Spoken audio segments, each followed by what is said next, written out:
Hi, it's Tony Robbins again. Welcome to session number 3. What are the only 3 ways to grow your business? The way to create geometric growth. Listen, we've talked a little bit about philosophy and strategy of changing your state and getting peak performance and how to maximize resources now. But if we're going to go beyond the leadership to the mechanics now, we all need a plan. In fact, if you work with one of our coaches, they'll tell you that trying to have a business plan, like a 5-year business plan today, is a joke.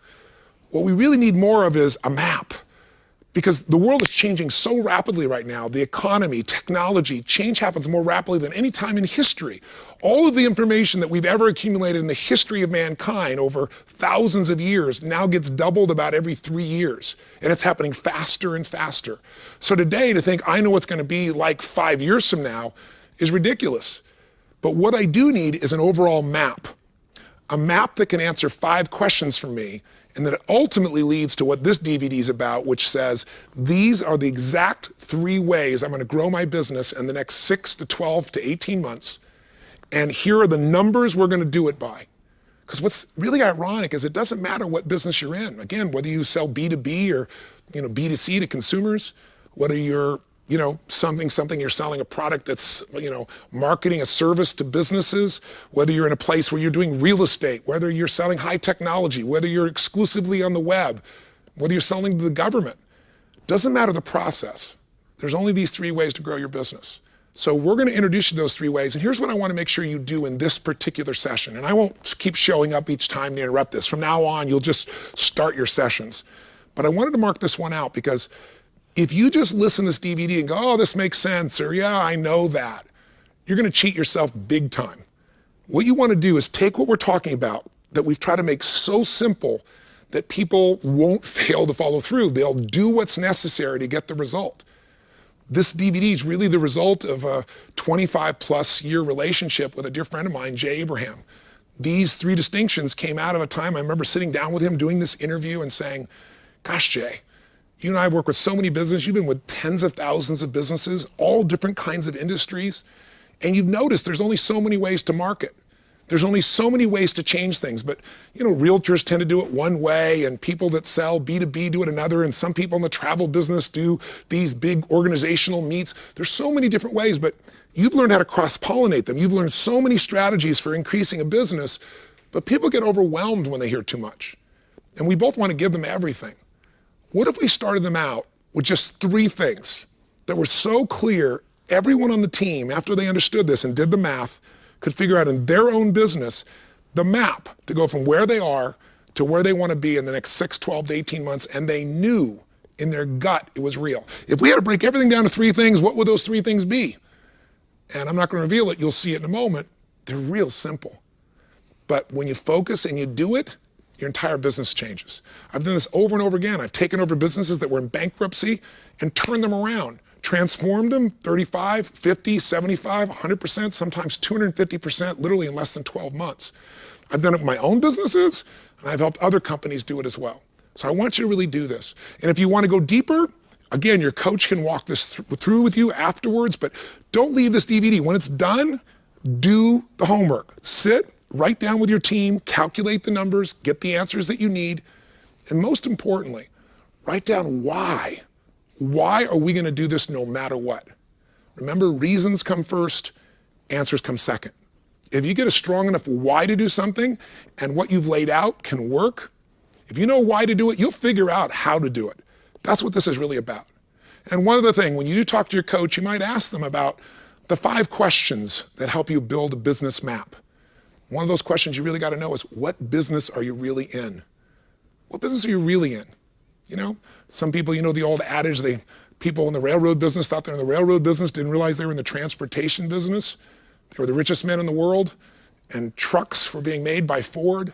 They could have bought all of Ford for pennies, a small percentage of what they owned, but they thought, no, we know what business we're in. We're here in the railroad business. You know the adage. And they're no longer around. Those guys went from the richest in the world to some of the poorest in the world because the game changed.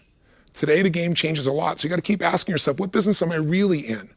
What do I really need to do for my customers? Second question, why am I in business? If you have a business map, you got to have the reasons that are going to keep pushing you. Why am I in business? Why did I get in business originally? A lot of people tell me, new business owners will say, and I got into business so that I could have more free time. Good, that's like saying I'd like to have a child so I can have more free time. Why did you get into business originally? Why are you in this business today? You got to have the reasons that are going to make you succeed and follow through. And also, where's the gap between where you are and where you want to be? Why do you want to be here? Where's the gap? How are you going to close that gap? Third question our coaches will walk you through is the question, and by the way, you might want to do this even before we start if you want, and that is, who am I really in this business? There's three kinds of people. There's the person who is the incredibly talented, gifted artist, somebody who has a special skill. That's what starts most businesses. They were this incredible genius in software, and they thought, why should I work for this company? I'm going to start this thing myself. But what they love to do most is create software. They don't manage people very well, and they don't manage the risks very well that an entrepreneur takes. They just keep wanting to do that, making that product. And if that's your skill, you want to make sure you spend more time doing that, and you get some good managers, and you get a great entrepreneur as a partner. Are you the kind of person who really loves to manage people and processes? If that skill, every business needs you. But you got to own that skill and make sure you spend most of your time effectively managing, not trying to do things that really, you're not the artist. You're not the skilled one in that area. It's not your total talent. Your talent is the people and process management. Are you the entrepreneur? Are you the person that wants to take big risks and you're willing to put yourself on the line, your money, your time, your energy? You're constantly figuring out how to expand this and shape it. Every business needs people that are great artists, great talents, great skilled individuals. We need people that are great managers, and we need great entrepreneurs. It might be important for you as you work with your coach, as you create kind of your business map to go, what business are we in today? What business do we need to be in? Why did we get in this business originally? Why are we in it now? Where's the gap? Who are we? Who are the best artists, talents, people with gifts? I mean, Kobe Bryant has an unbelievable gift. He makes, $27 million a year? The manager that everybody wants to be makes about $7 million a year. The entrepreneur lost money with the Lakers last year. So some people think being the entrepreneur is always the answer.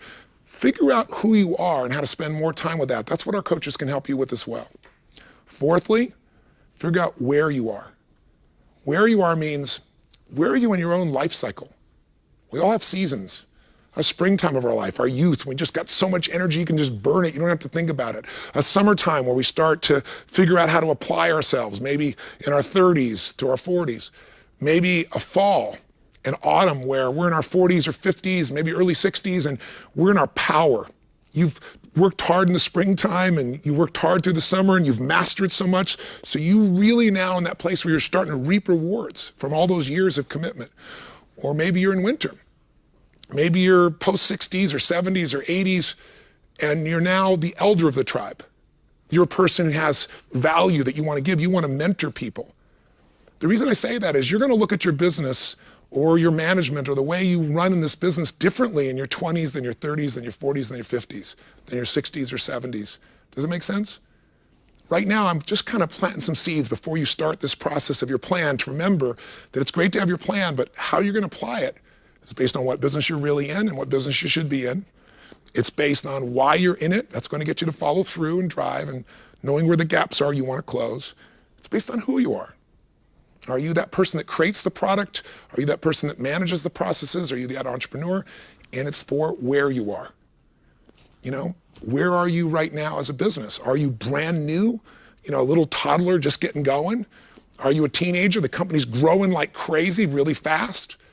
Are you a young adult where you're starting to say, okay, we got to do fewer things but do them better when you put systems in place? Are you in a position where now you're in prime? The business has systems and we're growing our sales and our profits. Are you a company that's aging? Again, these are things that our coaches can go over with you that I want to plant the seed with you on, because if a company is just starting to grow, you got to manage it differently than if the company is mature or aging, if that makes sense. If the company's brand new, you got to do things very differently. Where are you? Where are you in your own life cycle? Where are you in the business life cycle? This is what we teach in our business mastery programs as well. We take 4 or 5 hours on this. In fact, most people say that understanding their business map, understanding where they are in the business life cycle, knowing they have to do different things each time, we ask people to put a value on it. We've never had anybody say that that day was less than $1 million. So if you can come to Business Mastery, we'd love to have you, or get with your coach and let them start to explain to you how to decide when to do what. based on where you are. Where's your industry? You know, one of the companies that I have was in the television business, in the infomercial business. We started out that business, to give you a sense, when it was fairly new. I was one of the first companies in that area. And we grew with my partners at Guthrie Ranker Corporation. And we expanded. And that industry grew, and we were the top of it, and we did incredibly well. And I still have some infomercials. I still have them. They're quite successful. But the industry is aging. I could be in my prime. My product could be in its prime. But now, very few people watch an infomercial. When we started out, there were 35 or 50 channels. Now there's 500 channels and nobody watches them, right? We all get it off Apple TV, or you get it off your DVD or DVR, I should say. You know, and most people aren't watching television. They flip through the commercials. They skip through that area. It's hard to be ubiquitous when there's 500 choices and very few people even looking at all 500 choices. So now, even if we maximize our business, we have to know the season. What stage? Where is the industry? Which means you want to get out of that and get into how you utilize the internet as an example, which is part of this program, by the way.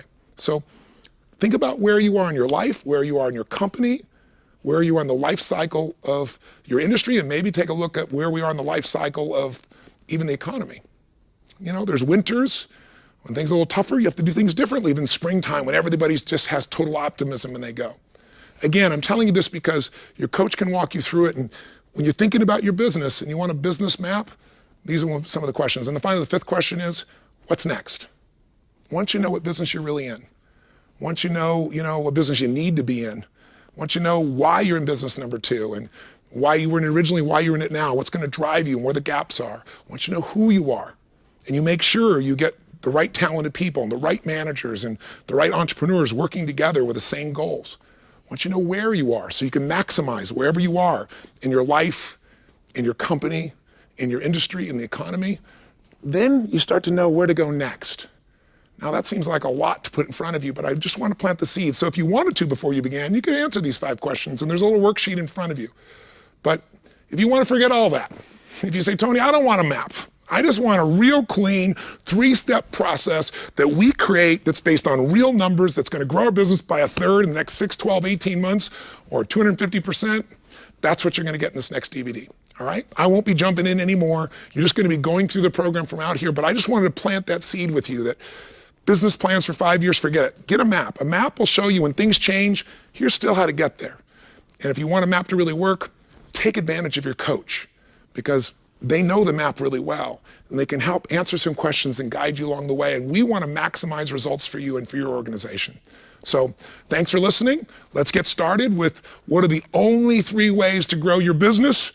How do you get geometric growth? Let the journey begin. Okay, I'm Joe Polish, President, Piranha Marketing.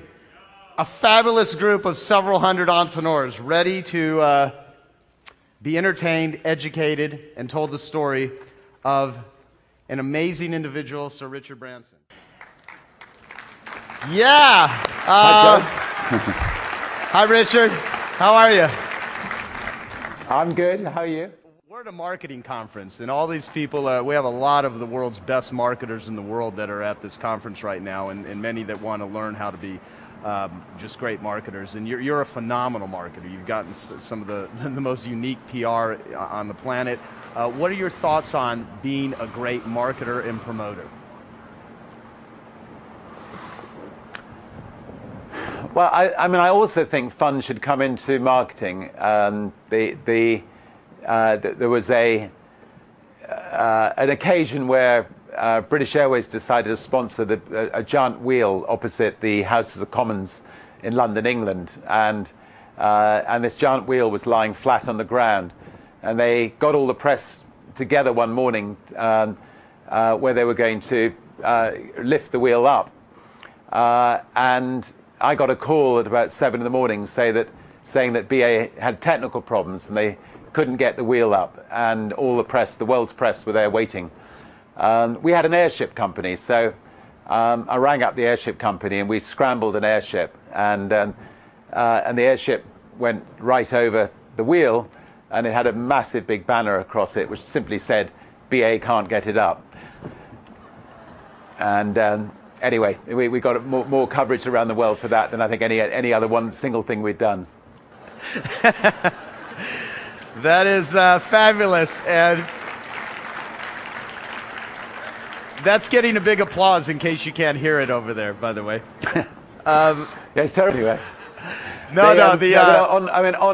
On marketing generally, I think that the cheapest form of marketing is not full-page adverts in the press.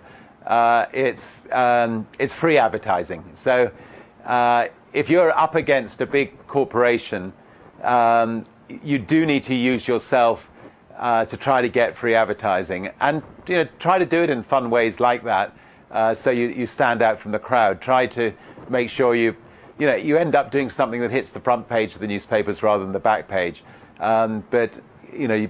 Obviously we've gone to extreme lengths to try to put Virgin on the map. Whether it's trying to be the first across the Atlantic in a hot air balloon, or the Pacific in a hot air balloon, or but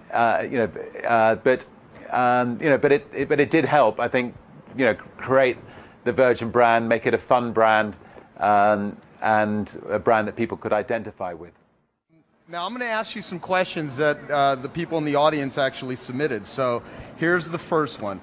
Can you share with us a time when you really struggled in business and that you've overcome that adversity to become as successful as you've become?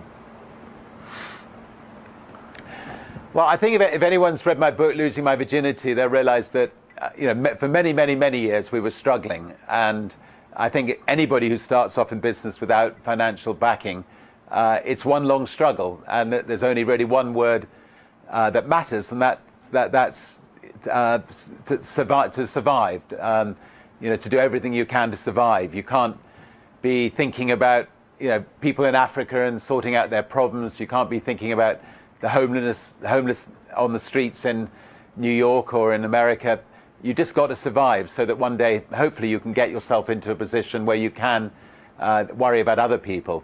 And a lot of companies do not survive. I mean, in fact, the majority of people who start from scratch without financial backing go into Chapter 11 or go bankrupt on at least one or two or three occasions before they finally manage to make it. And so survival was key. There's a very thin dividing line between survival and success. Is fun in business, because I am a big believer of just having fun. I'm a total goofball, and I love everyone here to all the hard work they do as entrepreneurs to just have the philosophy that make business and make life fun, and you're a perfect example of that. So any thoughts or advice you can give on that?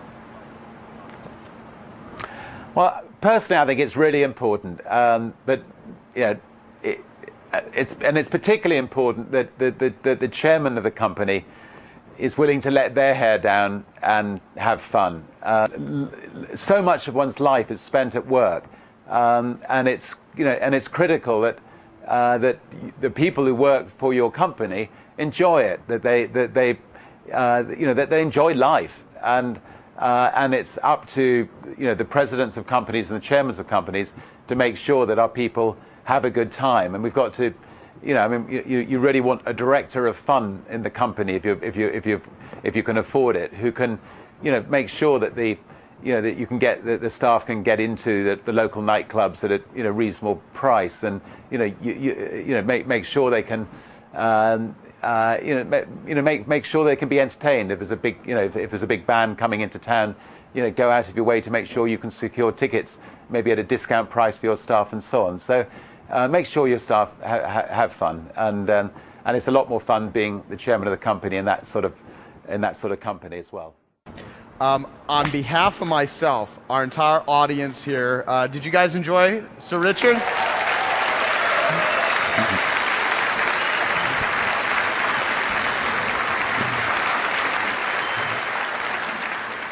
If you did not hear that, Richard, much, if you can still hear me. Thank you so much. Thank you. Thank you. Hopefully we'll speak again and again. Thank you so much. Have a great day. Great. Have a great day. Thank you.